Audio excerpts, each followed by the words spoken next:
A nation can survive its fools, and even the ambitious, but it cannot survive treason from within. They've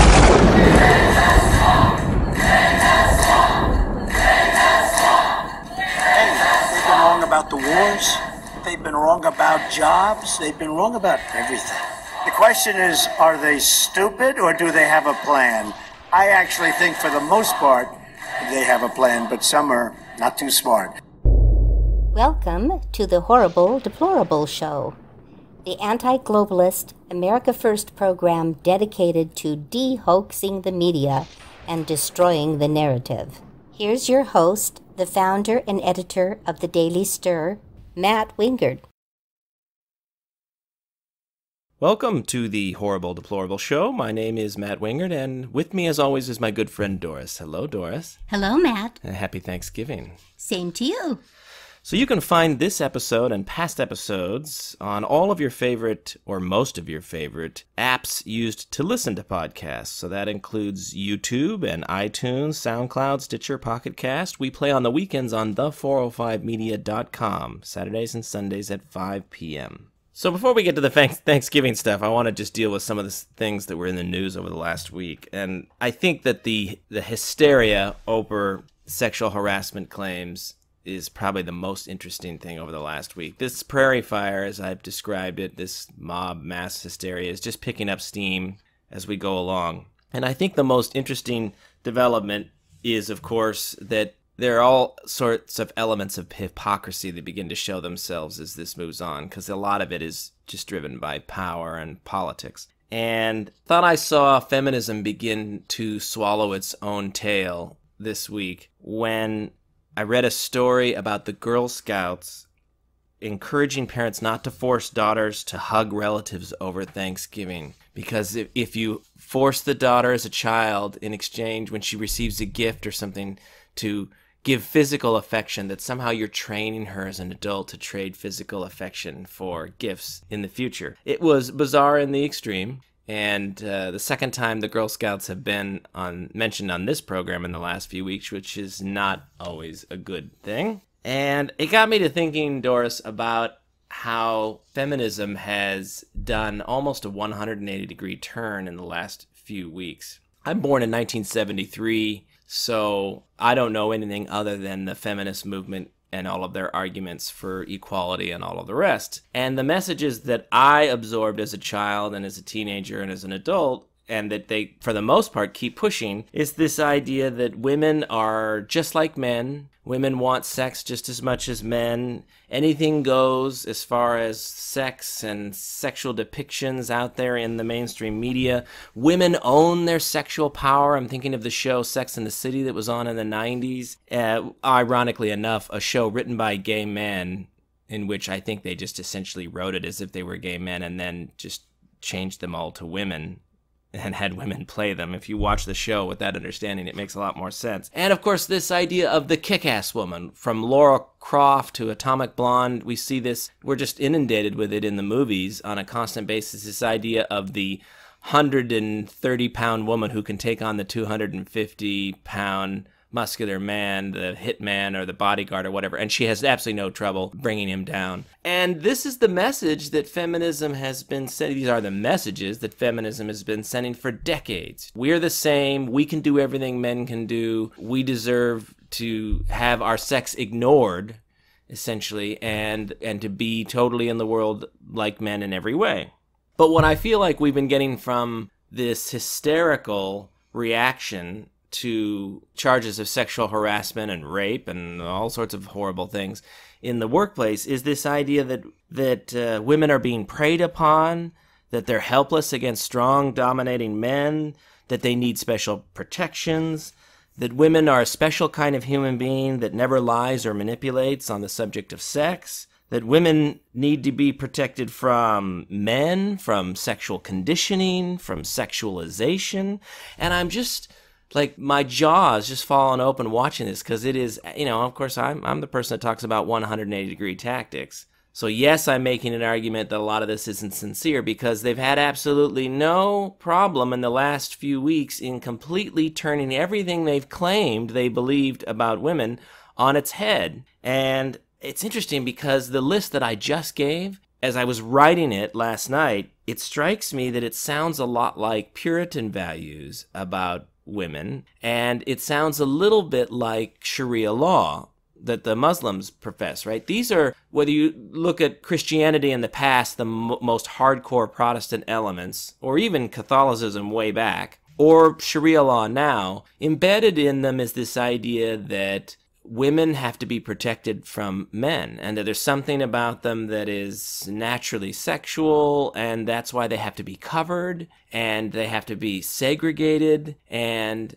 that they're essentially sheeps to the male wolves in the world. And I thought feminism rejected all of that. And yet, what I've been hearing in these it's a thread that's sort of running throughout these hysterical condemnations over the last couple of weeks, is this same basic argument that women are essentially sheep being led to the slaughter in the world full of men, and that they are helpless against them, and they're misused, and they're cajoled, and they're talked into things, and they don't know their own mind, and they can't take control of a situation. And I'm just listening to it all, Doris, and thinking, this is not the feminism that was sold for decades. So I'm a generation older than Matt, and outside of physical limitations due to strength, it is true that women can do anything that men can do, and they've always thought so. So I don't buy that argument. Where this all started falling down was when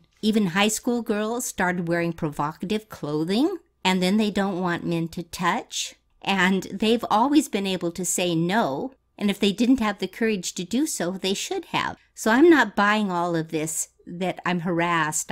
So what? So someone touched your butt. So is a man going to complain that someone bumped his junk?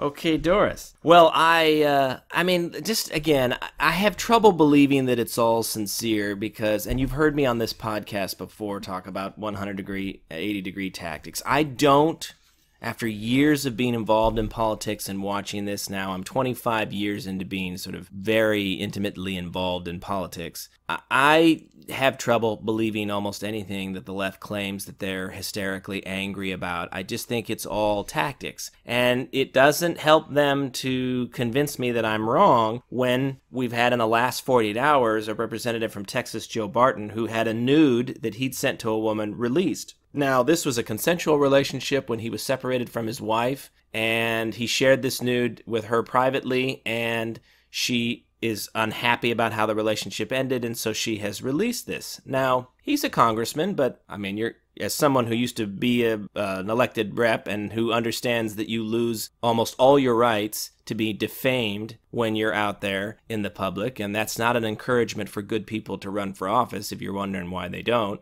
But just because he's a public figure doesn't mean that the laws, he's not entitled to the same protections that other people are. And this is revenge porn. And there are laws in a number of states against this. If you reverse the roles, and this was a woman, and a man had done this, everybody would be in agreement that he should be charged with a crime. Even if this was a woman congressman and a man had done this, I'm pretty sure that nearly everybody would be on her side and would believe that this past boyfriend, should be subject to criminal prosecution.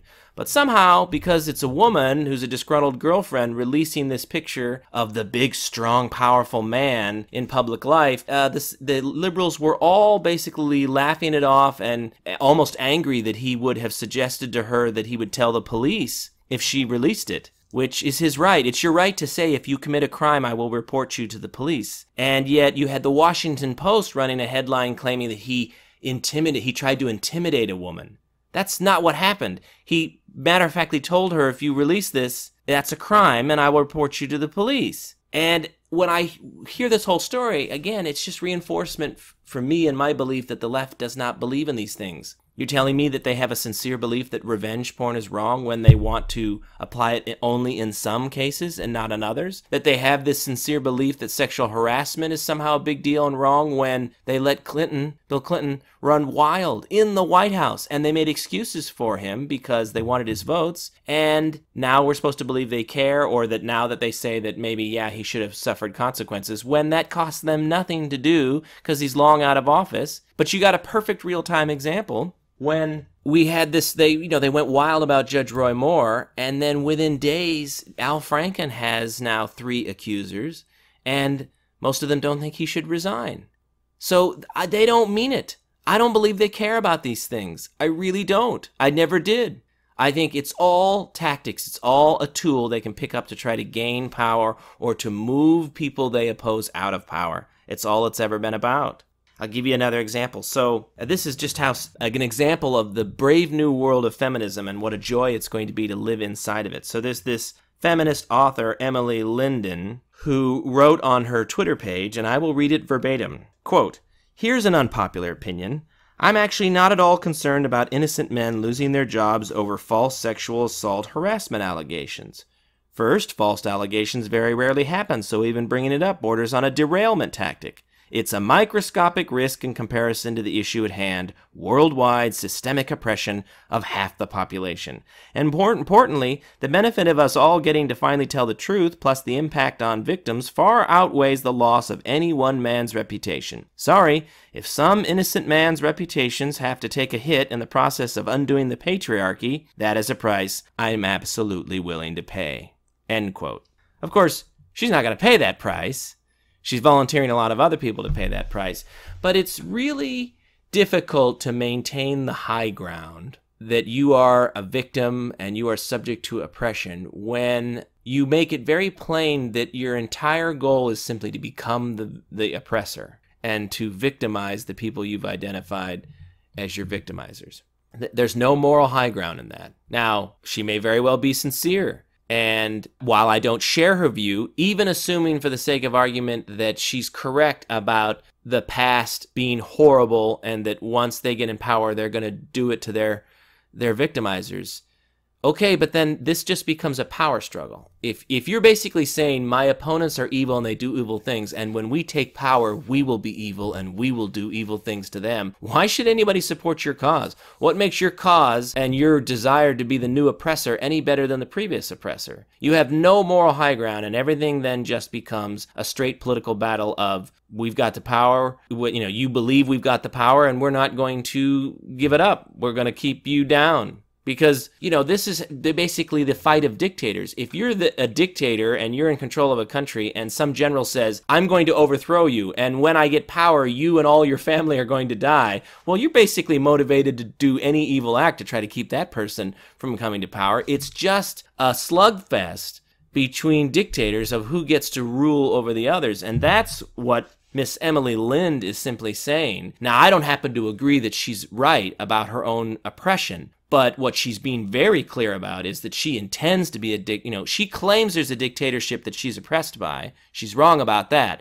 But she makes no bones about the fact that when she gets in power, she will be a dictator and she will do and sanction evil things. And she's got all sorts of rationalizations for why that's going to happen. But you don't have to believe her take on the world to take her seriously when she says that you'll be in a living hell if she gets power. And so, again, the only thing you need to take from that quote from Emily Linden is that she has to be stopped and she has to be opposed and her politics have to be defeated, plain and simple. Now, interestingly, she got enough pushback for her admitted unpopular opinion that she has made her Twitter account private. You can no longer interact with her. So she's gone to ground. She's hiding under her desk. That's a good place for her. So I was having this conversation with a friend the other day about what defines American politics. And there was actually an Australian in the conversation visiting at the time. And he made the point that in Australia, everything in politics seems to be around the idea of who the underdog is. Australians want to root for the underdog. And that basically everything in politics gets framed that way. And I made the point that it's similar but different in the United States. In the United States, if you want to, by the way, this is, once you hear this, you can step back and look at the whole world of politics and see that this frame works everywhere. But in politics, Americans are motivated by injustice. If there's something that animates our desire to be involved in politics and to achieve a goal, it is to correct an injustice. And everybody in the world of politics understands that basic, core, central value of American citizens. And therefore, everything from left to right is couched in terms of righting an injustice. And matter of fact, you can pretty much tell who's going to win in an election or in a battle of issues by who's making the better argument that they're correcting an injustice. And most PR professionals understand this, and they go about trying, whether you're, again, take the gay marriage one just because that pops into my head as an example, right? The left made the argument that this was unjust. Marriage equality, right? Everything they did was framed around the idea that this was an injustice being done to gay people and it had to be corrected. And the best argument that the right has been able to come up with is sort of after the fact, now that marriage is legal for gays, but you have the affirmative action laws, the Civil Rights Act laws from the 1960s, the workplace discrimination laws being used, or I should say public access laws, being used. They were created to allow blacks to sit at the lunch counter. A restaurant could not discriminate against people based on color, but they've been expanded to force the wedding cake creator to bake the cake for the gay couple. And so this call, or this argument that's been made that that's unjust, that some mom and pop business, some religious Christian who's sitting there making cakes for a living shouldn't have to make a cake and participate in such an intimate ceremony as a marriage ceremony, that they fundamentally disagree with. And so basically that's been boiled down to, you have to bake the cake, and you hear this all the time. Well, that's an argument of injustice. An argument that it is unjust to force some Christian to participate in a ceremony that they don't want to be a part of. And I'm not sure that ultimately it's going to win, but I'm simply trying to make the point that it is couched, and the reason it resonates, it is the most successful argument that has been made on the right so far, is because it rings immediately in the guts of Americans on this idea of injustice. And you can go through every single political fight that we have and see that the good politicians and the good public relations people are making an argument about something being unjust, and that the winning argument almost always has the better injustice argument, or at least the one, even if you disagree, it's the one that is resonating better with the American people, or a majority of the American people, than the opposing viewpoint. So my argument is that it is injustice. For the Aussie I was with made the argument that it's the underdog, similar but not the same thing, in Australia. Now, I've not spent any time in Australia, so I'm going to go on his word, but I've spent a lifetime in the United States, and I know that it is injustice that motivates every element of our politics. If you want to win, find a way to make that argument better than your opponent. So it's Thanksgiving, and Doris and I thought a lot about the fact that our weekly podcast was going to fall on Thanksgiving Day. She's interrupted her baking of the traditional Thanksgiving dinner to sit down and do this podcast today. Thank you, Doris. And we kind of racked our brain on what we wanted to talk about. And I decided that since this is a pro-Trump podcast, what I wanted to talk about was the person that I'm most thankful for in politics, which is Donald J. Trump. And I went back through some of the essays I'd written over the last 2 years and some blog posts or social media posts, and I put together a list of things that I am thankful for. And this goes back and starts from when he entered the race. But I think it helps as an overview. I realize we're not quite at the end of the first year, but we're close enough to, on this day of Thanksgiving, to take stock of what this man has accomplished on our behalf. He moved the Overton window on a host of subjects during the campaign, including immigration, nationalism, immigrant crime, and Muslim immigration, all things that were, prior to his entry in the race, outside the Overton window, verboten. You got essentially screamed off the stage if you even tried to talk about those things. He took all the slings and arrows and overcame all the name-calling, rendering them less effective. Remember that he was called Hitler and a buffoon and a racist and a sexist and a misogynist, and I was keeping a list on my website and stopped once it got to about 50 of these horrible names. But he took all of those names on, all that name-calling, and essentially the power of all of that name-calling diminished because those arrows just bounced off of him. And everybody has benefited from that. All of those ways of shutting people up and shutting down the conversation, those names and those words have diminished. The power of those words has diminished in the last year and a half, specifically because Trump has led the way in pushing on and continuing the conversation about vital national interest subjects even when people are trying to use these words that have been effective in the past in shutting down the conversation. Trump held the globalists back on their open borders agenda. He forced the media to report on immigrant crime. And he almost single-handedly has drained legitimacy from the mainstream media. They threw everything they had at him, and then the kitchen sink, and then they went down to the kitchen sink factory, and they got all the kitchen sinks there, and they threw those at him too. And they did not stop him. They did not prevent him from becoming the Republican nominee, and they did not prevent him from becoming president of the United States. All of the power, every trick and tool they have at their disposal designed to destroy people. The old adage that never take on people who buy ink by the barrel. He took on the people who buy ink by the barrel, and they dumped every barrel of ink they had, and it didn't work. And they're left now a shell of their former selves, and still reeling, basically muttering to themselves, walking in the fields, thinking, unable to understand their loss of power and their impotence. He did that for us, and we all benefit from it. He exposed the Republican Party as filled with liars, hoaxers, and grifters. Some people may have already suspected that, but he did something beyond exposing all of that. Because so many people are annoyed by him and frustrated by him and driven crazy by him, he literally got every single one of our enemies to self-identify.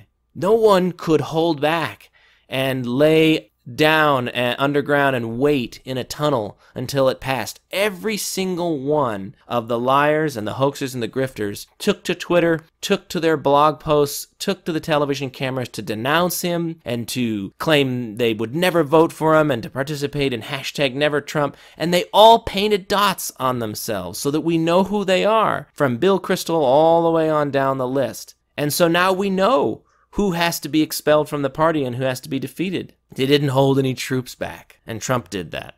You have people who were left screaming at the moon on the Republican side, including Kevin Williams at National Review, Glenn Beck at The Blaze, some folks at The Federalist, National Review. There was even an RNC official or two, various GOP congressional aides, former Bush speechwriter. Eventually the Bushes all came out against him, past presidents. Senator Rand Paul took shots, McCain and his aides, Bill Kristol, as I mentioned, George Will left the Republican Party, Bret Stephens left the Wall Street Journal and went over to the New York Times, and now he's just become a raving liberal. It is amazing how many people he got to self-identify and or to completely melt down. So we know who not to trust. He disempowered them all. He single-handedly destroyed the pundit class.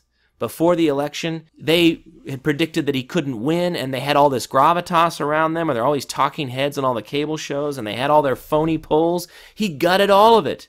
They were left as stammering, drooling children, some of them openly weeping on election night. He got white Democrats to defect to his banner en masse in the election, and it doesn't look like they're going to go back. In office, he's been tough on North Korea, and stayed tough on North Korea. He's been selectively draining the swamp. A lot of this, you've heard me complain, has to do with who got picked as various cabinet members. But where he has really good, tough cabinet members, there's been tremendous draining of the swamp. They're literally weeping every day at the EPA as Scott Pruitt dismantles and disempowers that agency. And there's apparently a pall over the employees and diplomats at the State Department as Rex Tillerson is reducing the power and influence of that agency. Obama holdovers are being removed all over the place. He's forcing the UN countries to pay their fair share.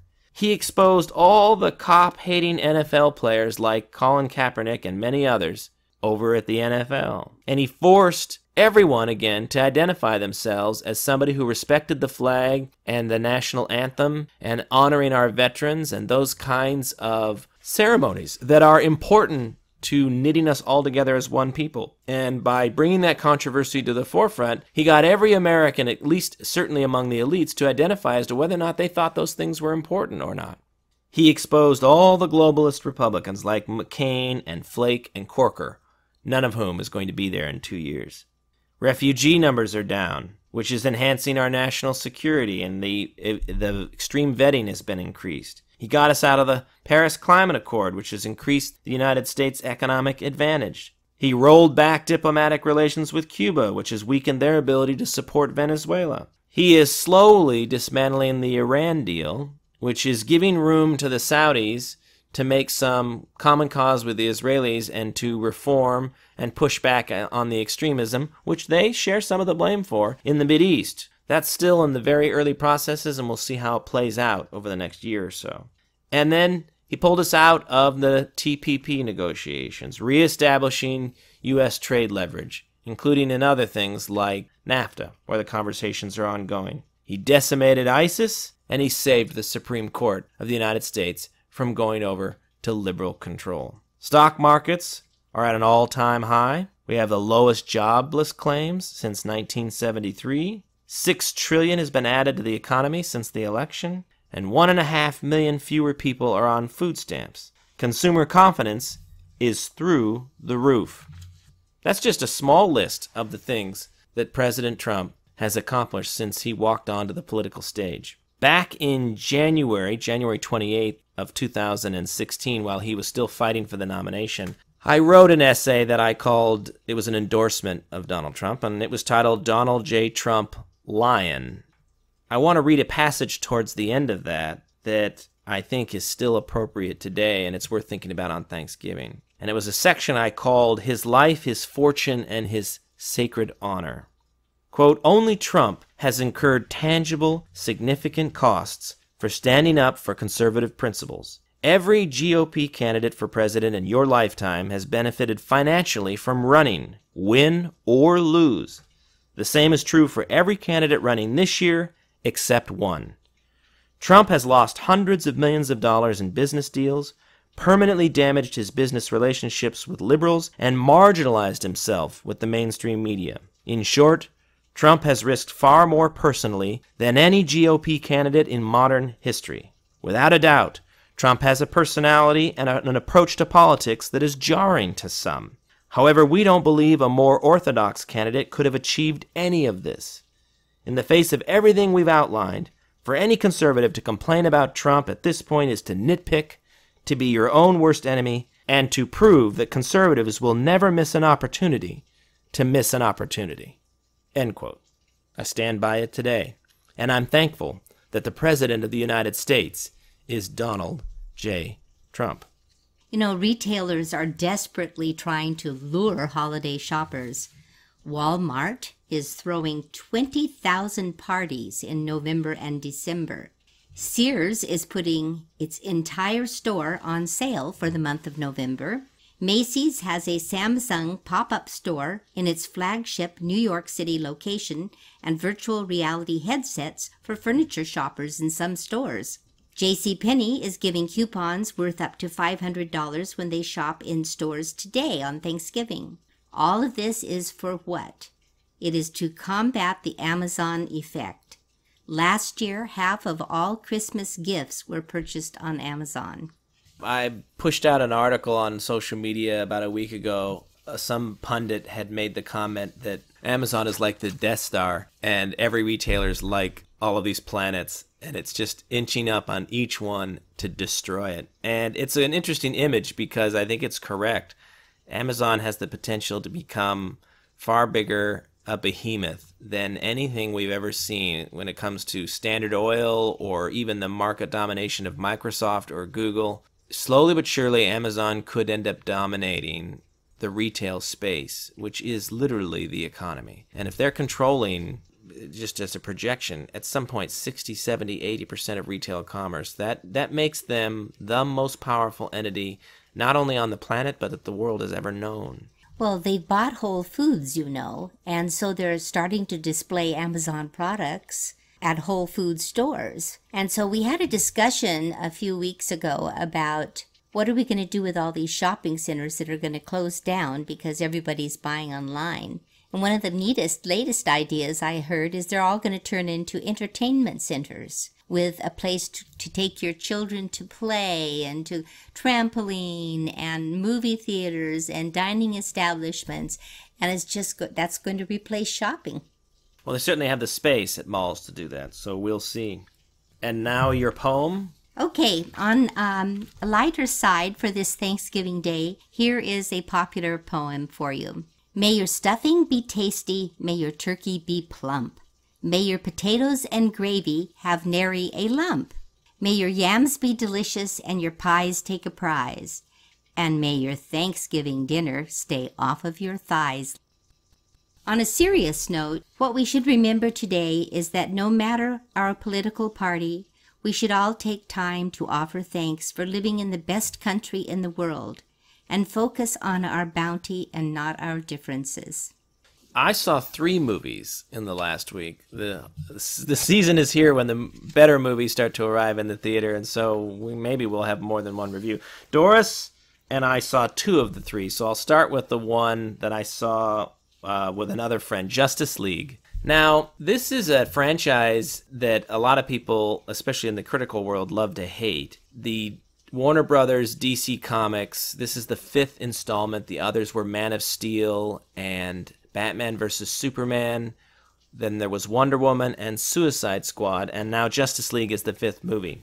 I am a strange bird in that I'm actually enjoying this series. And I know that this one is underperforming and maybe on its way to being a small loss for Warner Brothers. And I would agree that of the 5 movies, I would rank it 5th among them, but I like them all. Now, some of this has to do with the fact that I'm okay with this dark take on all of the superheroes in this DC universe. Warner Brothers Animation Division has been making Justice League movies now for about 15 years, and I've seen a lot of them, and I like them. I enjoy them. And it's definitely something that started in the 80s, I think, and it's a dark take on all of these, Batman and Superman and Wonder Woman.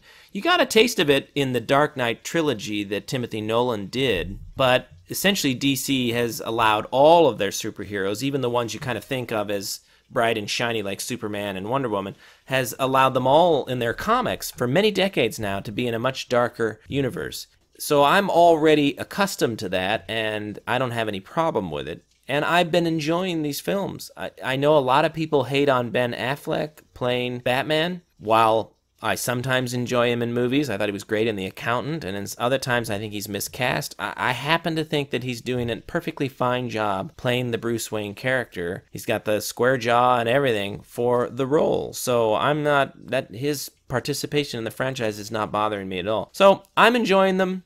I thought Justice League was a good movie. It's a nice continuation. It's not the best of the 5, but it was good enough that I enjoyed it in the series, and I'm hoping that the poor box office has not jeopardized the Justice League sequel, because it appears as if the sequel will be the sort of Legion of Doom or League of Injustice that Lex Luthor will champion. And when I was a kid, I loved the Super Friends cartoon and the whole idea of the Legion of Heroes and superheroes and the Legion of Doom, and all of these guys sort of battling battle royale in pro wrestling style in the same episode. And so I'm hoping that we do get to some Justice League movies where you have all of these villains that we recognize and all of these heroes we recognize in the same film.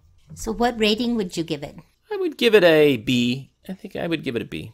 So then later on, after the weekend, Doris and I saw Murder on the Orient Express. I really wanted to see that for a couple of reasons. First of all, it has a bunch of actors in it that are really fine performers, and they did not disappoint. But another reason I wanted to see it was because I have taken the Orient Express from Rome to Paris, and I wanted to see if the set was the same as the train that I took.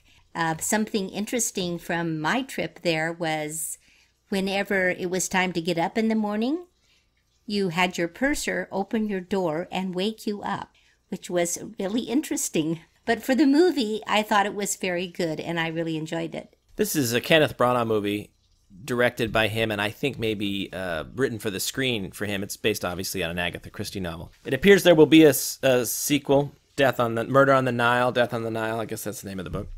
I think that Kenneth Branagh, this is just a great excuse for him to play Poirot, and he does it very well. And I agree with Doris. You have a whole bunch of major actors who play supporting roles in this, and they don't actually get a lot of lines. If you actually parse down all of the various people on the train, from Michelle Pfeiffer to Johnny Depp to William Dafoe, they don't have a tremendous amount of dialogue, in relation to the whole film. It's really Kenneth Branagh's character, Poirot, who has most of the screen time. But it's a chance for him to exercise some directing challenge. You know, he's got a closed set with just basically 4 train cars. And that can be very claustrophobic, but he has the camera moving the whole time, and it flies in and out of the train. And so it never feels particularly claustrophobic. Does an excellent job of filming it. And it's all beautifully photographed too. The train is making its way through the Alps and places like that. And so the film just looks gorgeous. Everyone is, you know, an A-plus actor. And even though they all have sort of supporting roles, they all deliver their lines beautifully, and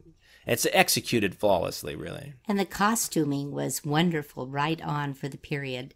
There's a sense of meticulousness. You know, he spends time sort of portraying the train and the experience of the train, so you get some close-ups of the silverware, and you get some sense of the meticulousness that goes into running a train like that, and that's all very well done. And it's just an hour and 45-minute movie. It goes by very fast. It's not slow in any shape or form, and it's a murder mystery, obviously, and so you're intrigued by all of that, but it's just executed by people working at the top of their game very well. And it's nice to see a movie that has this much care and attention put into it, because it's a throwback, really, to, and Kenneth Branagh's like this, he's done a lot of Shakespeare plays as well, but it's as much an homage to Hollywood of old as anything else, and I definitely recommend it.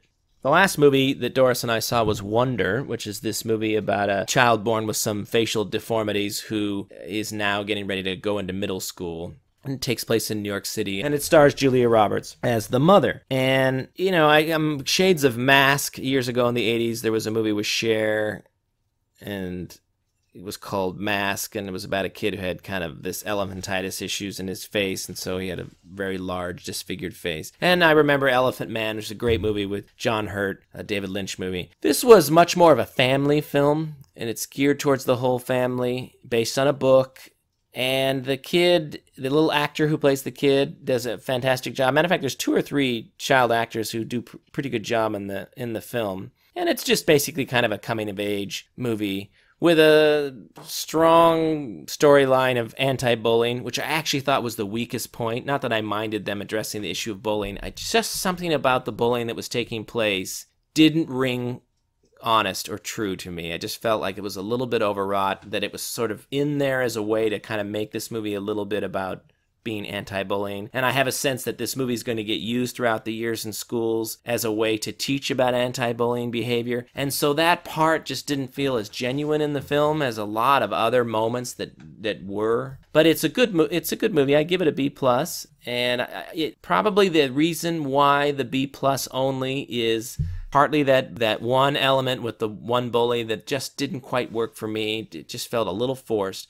And then the movie is a bit emotionally manipulative. Now, you would totally expect a movie on this subject to be that way, but the trick to emotionally manipulative movies is to walk that fine balance beam of manipulating the audience without them necessarily always feeling like they're being nudged and manipulated. And unfortunately, there are some scenes that just go on a little too long, and some points that are just stretched out a little too much. And so you just become self-consciously aware of the fact that you're kind of being manipulated by the filmmakers. Not enough to make it a bad film. It's totally enjoyable. And when Joris and I were in the audience, it was actually one of the fullest theaters that we've seen in recent months. And there were a number of children, parents who brought their children to the film. So it's definitely appealing to everyone. I think it's going to be a sleeper hit. It's going to make a ton of money. That's what I suspect. And it's thoroughly enjoyable. Well, the book Wonder has been flying off the shelves. So if you're looking for something to give a child for Christmas that's in middle school or a little younger, that would be an excellent book to give them.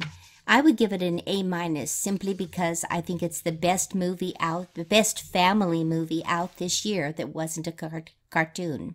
Most of you are going to be with your families watching TV and the rest this weekend. I hope you'll avoid the NFL, because we're all about boycotting the NFL here on this podcast. But Planes, Trains, and Automobiles has, over the last 30 years, become the sort of Thanksgiving Day movie. It's a Wonderful Life and a bunch of other things around the Christmas holiday, but Planes, Trains, and Automobiles, which is about 2 guys trying to, or at least one guy trying to get back to his family in Chicago for Thanksgiving, has become the sort of perennial movie that gets played around Thanksgiving. I remember seeing this in the theater at the time. It is still one of my favorite movies. I could list on if there's maybe 5 movies that I have laughed hard at, and Dumb and Dumber was certainly one of them.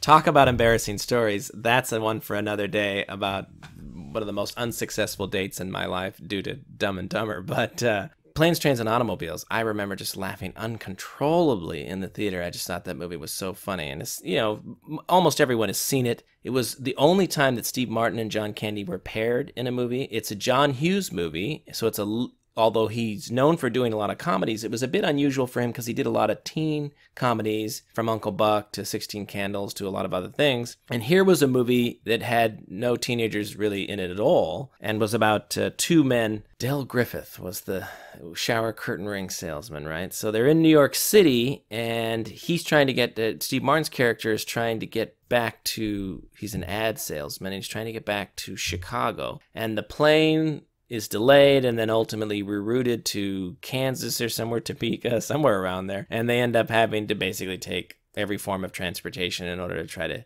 get back. And then it has a sweet surprise kind of ending to it as well. So many quotable moments in that movie, and just basically it's a string of vignettes. Each scene is a gag or a setup for something that's gone terribly wrong. Brilliantly executed by people, again, working at the top of their craft. Steve Martin, John Candy, John Hughes, bunch of supporting actors who all do a fantastic job. And if it's been a year or two since you've seen it and you catch it on the television, I highly recommend watching Planes, Trains, and Automobiles from the late 80s. Which reminds me of a story, and I'm more than happy to make it a regular feature of the podcast in which Matt tells an embarrassing story, because I have so many of them that we will never run out on these podcasts. But certainly meeting Steve Martin is one of them, and I'm happy to start with that one. So I have to take you back to college. I went to the University of Southern California in Los Angeles, and I took a lot of cinema classes when I was there. And there was a Thursday night class that occurred that what essentially, because they're in Hollywood and the cinema school is well connected to the industry, they could get movies before they've been theatrically released, usually days or a week or so before they come out to the public. And on Thursday nights, this class would feature a movie that hasn't been released yet, and then usually a prominent figure associated with the movie. Oftentimes it was the director or the writer or the producer. And it would be the actor, if that actor was usually the director or the writer or the producer, if they were involved in the film in some significant way, because there would be a Q&A after the film. So this is a beautiful Norris theater, plush seats. You watch the film, and then there's a little bit of a stage in front of the screen, and the professor and whoever was visiting on behalf of the film would go up there and do Q&A for another half an hour, 45 minutes with the audience. Very enjoyable class. And you could only take it once, but you could line up to fill the extra seats. If you weren't in the class, you could line up, and then once the students were in the theater, they would let everyone else come in and fill out the seats. So you could essentially attend the class anyway if you simply got in line early. I'm setting up the scene, maybe too much, and maybe you won't think the payoff is worth it. But I had taken a work-study job at the actual theater across the courtyard from the Norris Theater. So I was acting as an usher for an actual stage production across the street. And I had to work on that Thursday when Steve Martin was bringing L.A. Story to that class across the way. Now, I had already seen L.A. Story, so he was coming actually with it about a week after it had been released, so this was not a pre-release screening. And I had seen it already and enjoyed it. And he's one of my favorite actors, and I've always enjoyed him, and I was very upset that I was having to work across the way, and I wasn't going to be able to see Steve Martin, who was the person who had written and produced and directed the movie. And it just turned out, the way the ushering worked was the real job was during the intermission. And then once everybody was in and the doors were closed for the second act, there really wasn't anything for you to do except to wait for the show to end. And no one really ever came out. So I thought maybe the timing will be perfect and I'll be able to go across right after intermission is over and see him, maybe just peek in and watch him answering questions. So as soon as intermission ended, I jetted across the courtyard, and I had the greatest luck in the world, because usually the person who is the guest is in the lobby by themselves because everyone else is inside and has just finished watching the movie, and he or she is being introduced and waiting to enter the room. And I happened to cross and get over there into the lobby right at the moment at which the movie had finished, and the professor was in the process of introducing Steve Martin, but he hadn't entered yet. So he's standing by himself in the lobby as I entered. Perfect. Just absolutely perfect. And then, of course, the horrible part of the story begins. So understand that I'm 17 years old, and I'm way, way too excited to meet this icon of Hollywood comedy.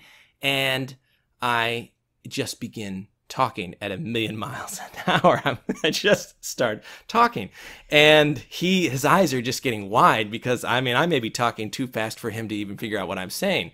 Now, there is this scene in LA Story where he's in this museum with his girlfriend, I think played by Sarah Jessica Parker. And it's a gag scene where he is looking at a series of displays, and the camera is revealing those displays as he's moving across.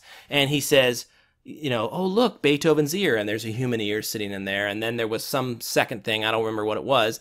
And then the camera pans with him to the third one, and it's a little testicle, and he says, oh, look, Beethoven's balls. And in the context, it's funny, and they move on. It all happens within a matter of seconds in the movie, and then they move on. I thought it was particularly funny. You only need to know this because in the course of just telling him how great I thought he was and how wonderful he was in Planes, Trains, and Automobiles, and I thought that was one of the best movies ever. And I think I paused to take a breath, which allowed him to say the only thing he actually said during the course of my diarrhea of the mouth, which was, thank you, that was a difficult movie to make. And then I proceeded to talk again and go on and on about how great I thought he was and all these other things. And I said, and I loved in the movie LA Story where you said Beethoven's balls. Oh, no. Now, you have to realize that at that moment when I said Beethoven's balls, I stopped, I had said it loudly, and it proceeded to echo around the lobby. And he and I just sort of stood there for a couple of beats while what I had said sort of reverberated around the room. And he blinked, and mortification was beginning to set in as I realized that I had just diarrheaed for the last 60 seconds all over the room, and then ended with this highly inappropriate out of context phrase. And at some point, I think one of the people in his entourage who was over by the door was sort of inching towards him to save him from this stalker. And someone just sort of said, Steve. and he kind of took the beat, and he looked at me and he said, well, it was nice to meet you. I have to go now. And he proceeded to turn and walk away. And then depression set in. Because, if you could have seen me, I literally deflated like a balloon because I realized that, I'd had this once-in-a-lifetime moment to have Steve Martin one-on-one for 60 seconds or so. And I had proceeded to thoroughly embarrass myself. So visually, you just have to imagine my shoulders slumping as I continuing to replay in rapid speed what I had just done. And then I just sort of pivoted on my foot, slunk down, walked out the door and across the courtyard back to my job as the usher, where I proceeded to feel like the worst possible person in the world. And that is Matt's first embarrassing story. And I have legions of them. I can tell you that, and these stories follow me too, because I'll be reminded about them later. And it's a chance for me to feel all that mortification all over again. About 4 days later, I was watching TV in my dorm room, and it was Jay Leno, I'm pretty sure at the time. Although it might have been Johnny Carson. It probably was Johnny Carson. And he had Steve Martin on. And Steve came on and was sitting there talking. And at some point, a question was asked in the realm of, well, you must interact with your fans. Have you ever had some unusual stories? And I could have had a heart attack in that moment. The first thought I had was, oh God, don't tell the story about me. And of course he didn't. I mean, he proceeded to, I don't know, they moved off and talked about something else. But like in that nanosecond, I thought, if he actually tells the story about me, I will literally just explode into guts all over this room in accentuated mortification. So, yep. I have no problem telling these stories now because there are so many stories that at some point your ego has just been so completely destroyed that you no longer care anymore. So I know that friends and family have been delighted for years by these stories, and I'm just happy to tell them for your amusement. I can tell this is going to be my favorite segment of each show. Okay, so because we have time, I'm more than happy to tell another mortifying story because I mentioned it with Dumb and Dumber. So, oh, these are just a joy. Happy Thanksgiving, everyone. So I was back from college visiting, and I was at a party with a bunch of friends from high school, and there was a beautiful girl there. I'm going to keep her anonymous in this whole story. If she ever hears this and is listening, hopefully she will be delighted by it because it does not reflect badly on her in any way, I don't believe. I saw this beautiful girl that I'd had a crush on when I was in high school, and I think I had had a bit to drink, and so I managed to muster the courage to say something along the lines of, how come you and I never went on a date? Which was just, I mean, I totally expected her to blow me off. And her reply was, well, you never asked me. So, of course, immediately, I got like sober in an instant, and I asked her out, and she agreed. And so we were just supposed to go to dinner and a movie a few days later. I think I was only home for the holidays or something. And I picked Dumb and Dumber. Ladies and gentlemen, especially you gentlemen out there, this is a lesson in Matt's mortification that you can all learn from. Do not pick a slapstick comedy as your first date movie. Never do that. Never do that, folks, ever. So we went, and I don't even remember where we went to dinner, but we had a nice dinner. Everything was going great. And then we went to see Dumb and Dumber. Now, the problem with this movie or with picking a slapstick comedy is that, comedies are either funny or they're not. Everybody's funny bone is different. So what proceeds to happen with this beautiful young woman and me is that I am hysterical at this movie. I mean, just bowled over laughing. My date does not believe this movie is funny at all. She is a statue throughout this movie. Now, if you think about some of the fart humor and just sort of really basic humor that is, there's a diarrhea scene in this movie. I mean, it's over the top, slapstick, raunchy humor. And we were having completely different reactions to this. And I knew I was being judged. But at some point, the movie was so funny, I just didn't care. I was like, it was just so funny that I actually thought the movie was more important than the date. Because what was I going to do? Stop laughing? So I laughed my way through this, understanding the whole time that this was bringing the date to a close. And I think, she could not understand why I thought this was funny at all. Fair enough. And then, of course, the date ended very quickly. It took her home. So we said goodbye to each other. And I'm sure I don't think we've ever seen each other since. And, just to show you how much I love movies, my takeaway from that evening actually was, wow, I saw a really great movie tonight. And you know what her takeaway was? Yeah, I'm sure. Her takeaway was, now I know why we never dated.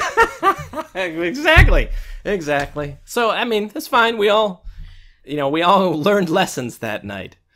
So we're just about out of time. I want to wish everybody a happy Thanksgiving and to remind you that we need to grow this podcast, so I'm hoping that you will all help us grow it. You can always find this show on iTunes, SoundCloud, Stitcher, and Pocket Cast.